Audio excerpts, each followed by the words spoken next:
Hi guys, hello. It's your tattooed business doc. As always, contact details on our sites and on our socials. So, if a person now looks at contracts in Islamic law, which is very important to understand because there's a lot of different contracts, the contract types. So, financing of products, buying, let's say you're buying cell phones and you're looking for financing from the bank. So, there's a few contract types in Islam that you can use. Now, the Murabba, that contract, under South African law, contract law, a Murabba purchase agreement is legally classified as a specialized contract of sale, impitio venditio, on a deferred installment basis rather than a money loan. Sharia compliance in South Africa, a Murabba purchase agreement must fulfill a strict set of dual compliance requirements, satisfy the core Islamic principles of trust-based sale and South African statutory and common law frameworks, because sometimes you'll trigger unfortunate things because if you follow Islamic law, South Africa's law is not based on Islam. So that's going to be very difficult. So you must always understand that. Sharia law requires the following. It must be intrinsically tied to a specific tangible asset. The asset must physically exist at the exact time the contract is executed. The finance institution must fully purchase, own, and take actual constructive possession of the asset before selling it to the final customer. So understand this, guys. Now I'm buying cell phones from a producer somewhere. The bank buys it. The cell phones must be made. It must exist. They buy it. They take physical ownership. Then they sell it on to you. You take physical ownership. But it's got to physically exist under a Murabba contract. Okay? Now the problem is always the timing of the contracts, because a lot of times you need to finance stuff that's not yet built. So there's a timing problem. But then again, there's other agreements that you can enter into, which will look past that, because the Islamic jurisprudence of the sale of non-existent or unpossessed items is generally considered void. They don't believe in selling something that doesn't exist, okay, under a Murabba contract. So a person's got to really understand that. Then there's it called istisna agreement. This is a contract whereby the purchaser asks the seller to manufacture a specifically defined product. Specifically defined product. Everything, color, shape, weight, everything. All the technical specifications must be in the contract. Okay, using the DTS, if you've got let's say, a custom design for a product, you're doing something very nice with a cell phone cover, whatever the case might be, and it's your intellectual property, everything needs to be defined and made in terms of yours, but very specifically defined requirements. The contractual agreement of a istisna has a characteristic like that of salam. Salam is also a contract in Islam, guys. I will talk about it, in that it provides for the sale of a product not available at the time of the sale. Okay, so again, if you had it, a Murabba contract, istisna contract is when it doesn't exist. But again, there's a lot of requirements there, because to share the risk, the company that manufactures might ask you for a 30% upfront payment to secure them making this stuff. But again, the delivery times, everything else must be exceptionally specific in this contract. Again, you can't move away from being open and transparent. Okay, everything must be defined. The product, delivery dates, how much must be paid, all those kind of things. You know, is it upfront payment, after payment? But you know what? Again, if you're after payment, even when a person gets to a point where you've got to pay you've got to pay penalties for late payments. If that wasn't in the contract and very specifically said, and again, now you're going back to riba, because now you've got to be careful, because you can't make money on money. You've got to be very careful. You can ask for like an administration cost or an administration fee, but also it's got to be very realistic. Must be stated in the contracts. All right. So it's in a contract. It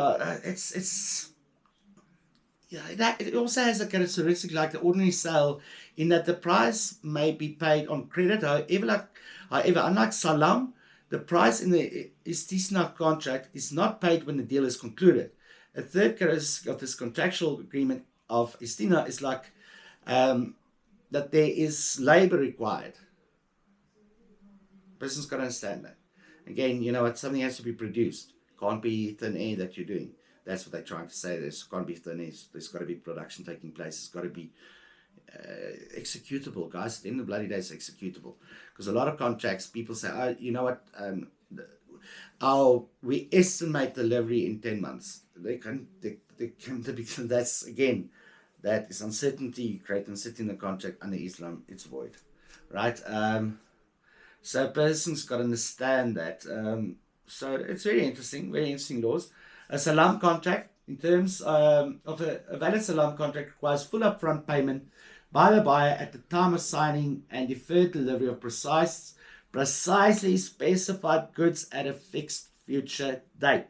Now the difference here is that under salam is highly rigid because it acts as an exception to the Sharia rule prohibiting the sale of non-existent goods. However, there's pillars that you got to do, because again, now you as the buying party needs to take risk. So what does that risk require you to do? Full advance payment for the goods that still got to be produced. Where under Istina, it was you can pay a deposit, and once delivery is taken place on a set date and the product has complied with all the specific specifications, then you pay the rest. Okay. Now, yeah, because the stuff is not yet produced, or whatever the case may be, in this instance, you pay full amount. Okay. The goods must be thoroughly defined to eliminate any uncertainty. Garar, always remember Garar. And in conventional businesses, that's a brilliant thing to do, is to make sure that there's no uncertainty. And I always argue with my clients about contractual law. You can't leave anything open to be interpreted. That's why when you get contracts, the first section of the contracts is an explanation of the terms used in the contract, so that there's no uncertainty. But with Islam, I mean, you can't be, there's got to be no gray area. So it's very good to understand that. You've got to have clear and fixed delivery dates. If there's any, in terms of deferred delivery, it's got to be stated. But there's also, you can have parallel salam agreements, but once you've paid the supply, they carry all the absolute liability due to the upfront payment. So this is a way where Islam just wants to share the burdens, okay, under a salam contract. They're trying to literally share the responsibility, but in a productive manner. Then a Maduraba agreement. There's 5 pillars here. As a capital provider, so it's a venture capitalist. This is not got to do with venture capitalism and all those kind of things. You now invest in a business.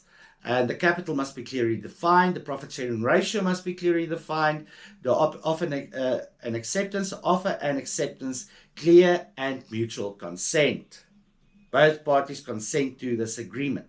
Very important to understand that. Okay? And in all the contracts with Islam, you've got to understand the product has to be obviously halal and haram. You've got to understand it can't be any qarar, no riba, all these kind of things, and the shared risks between the partners of the deal. Okay? Risk is shared in relation to what you are doing. If you're saying to them, okay, you've got the goods, I'm buying it. Easy, guys. Easy. Right? If you're using a third party like a bank to finance this, the bank buys it, they sell it to you. But if you buy it directly, deliver, pay, done. All right? And obviously, when you have your contracts, you're very specific about what needs to be delivered and all those kind of things. And if there's any defects, any problems, or you could expect there would be something, whatever is clearly stated and clearly transparent between all parties. So everything is transparent, guys. There's nothing left open for interpretation. Okay? You've already interpreted it in the contract. But again, what are we doing? All about shared risk here. They don't like parties having one party carrying all the risk, because that's unfair. That's exploitative. That's against Islamic law. Because again, they don't do financing. So business got to be very mindful of that. And late penalties. In Islamic commercial law, late payment penalty is generally considered a form of riba, which means usury or interest, if it functions as a predetermined financial increase on debt.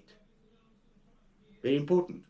So the supplier cannot treat the debt as an investment or a lending tool to generate extra income. Increasing a debt in exchange for the delay in payment is strictly prohibited. Prohibited. Very bad word for them. So you've got to be very mindful about what you do and everything else. If you go and read the Quran verses in terms of everything I discussed, I said to my friends the other night, I can't see how people see what they see out of that verse. But then again, when you're a Christian and you sit in church, the priest or whoever takes a few verses out of the Bible and talks about it, but he says his view on it, everything else. So sometimes you would have viewed that verse in a total different manner. The same in the Quran. Okay, the Prophet Muhammad, peace be upon him, he had teachings about that. The hadith, okay, teachings about it. So they follow the teachings of Prophet Muhammad, peace be upon him, because he interpreted what the Quran was saying. He interpreted what Allah wanted from him. But again, he wasn't the only prophet. He had sub-prophets, but you'll never hear about those prophets because they were scholars. They're called scholars these days. So you've got a lot of Islamic scholars, and they're still trying to interpret, again, the teachings of the Prophet Muhammad, peace be upon him. Because his teachings, they are interpreting his teachings and trying to apply it in the modern world. Like we're all trying to apply laws and restrictions and policy procedures in the modern world. The world changes, and a person needs to understand that. The world doesn't stand still, guys, and laws need to move on with time. But I think when a person looks at how Islam does it, is they still rooted very deep in the teachings of the Prophet Muhammad, peace be upon him, and what the Quran wants from them. You know, they've got to always be moral, upfront, transparent. They cannot exploit, they cannot use you. Risk is shared, everything else, which quite frankly, like I've always been saying, is utopian. Because then all carry the risk. And once everybody carries risk, the rewards are shared in relation to your risk.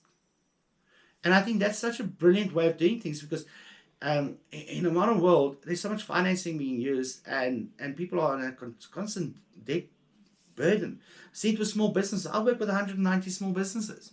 So I see it every day. I mean, the first thing guys do when times get tough, they run to the bank. Increase my overdraft. Give me a medium-term loan. And all these kind of things. And then the banks, literally, I mean, you've got to give them your DNA before they even look at you. And affordability is a thing. This is a thing. That's a thing. And you know what? Your debtors aren't coming in fast enough. Why is your creditors like it is? What is your stock percentages? Yeah, too long. They're too short. So it's very difficult for the modern business to operate without debt. And it really is a very negative thing, where in Islam, they don't use that kind of principle. So, guys, it's very important to understand also the contracts.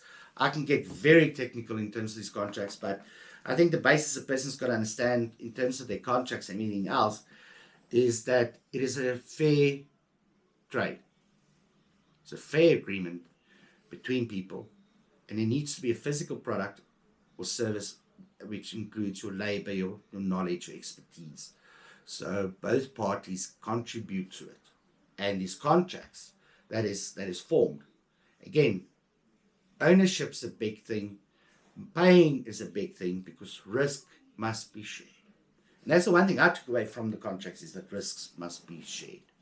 So guys, again, I've got your back, and yeah, I'll see you in the next session. Have a good evening.